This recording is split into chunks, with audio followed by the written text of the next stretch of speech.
মৰমৰ ছাত্ৰ-ছাত্ৰীসকল 2025-26 বৰ্ষৰ হাইস্কুল শিক্ষান্ত পৰীক্ষাৰ গণিতৰ প্ৰশ্নকাকতৰ MCQ আলোচনা কৰি আছিলোঁ। ইতিমধ্যে 12টা প্ৰশ্নৰ সমাধান আমি 12টা ভিডিঅ'ৰ মাধ্যমেৰে আপলোড কৰি থোৱা আছে। তোমালোকে প্লেলিষ্টত গৈ ভিডিঅ'সমূহ চাই ল'বা। আজি আমি 13 নম্বৰ প্ৰশ্নটি আলোচনা কৰিবলৈ লৈছোঁ। যদি এটা সমান্তৰাল প্ৰকৃতিৰ প্ৰথম পদ a আৰু সাধাৰণ অন্তৰ p তেন্তে nতম পদটো হ'ব option a n/2 * 2a + p - 1 * n, option b n/2 2a + n - 1 * p, option c a + p - 1 * n আৰু option d a + n - 1 * p। এইটো সমান্তৰাল প্ৰগতিৰ পাঠৰ প্ৰশ্ন। ইয়াৰ সমাধান কিদৰে কৰিব লাগে সেই বিষয়ে চাওঁ আহা।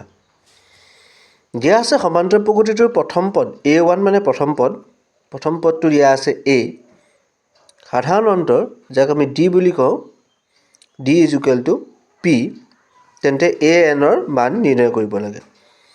an ৰ মান নিৰ্ণয় কৰিবৰ কাৰণে সমান্তৰাল প্ৰগতিত থকা ফৰ্মুলাটো হৈছে an = a + n - 1 * d।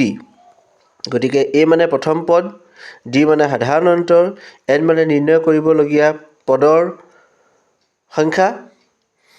গতিকে সাধাৰণ অন্তৰ d সলনি আমি তাত যদি p বহাওঁ তেতিয়া উত্তৰটো হ'ব a + n - 1 * p। গতিকে d অপশ্যনটো হ'ব শুদ্ধ অপশ্যন। আশা কৰোঁ তোমালোকে এই প্ৰশ্নটি উত্তৰ কিদৰে কৰিব লাগে বুজি পালা। তোমালোকৰ বাবে 14 নম্বৰ প্ৰশ্নটো হোমৱৰ্ক হিচাপে আগবঢ়াইছোঁ। এই প্ৰশ্নটি সাধাৰণ সহজ প্ৰশ্ন।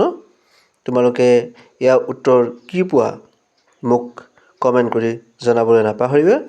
পৰৱৰ্তী ভিডিঅ'ত এই 14 নম্বৰ প্ৰশ্নটি আমি আলোচনা কৰিম।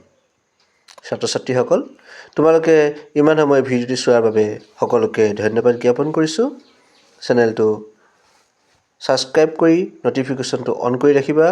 আমি প্ৰতিদিনে সন্ধিয়া 7 বজাত একোটাকৈ MCQ আলোচনা কৰোঁ। এই আলোচনা কৰা ভিডিঅ'সমূহ যাতে তোমালোকে সকলোৱে লাভ কৰা, সেয়ে তোমালোকৰ বন্ধুবৰ্গৰ মাজত ভিডিঅ'টি শ্বেয়াৰ কৰি দিবা। পুনৰবাৰ সকলোকে ধন্যবাদ জ্ঞাপন কৰিলোঁ।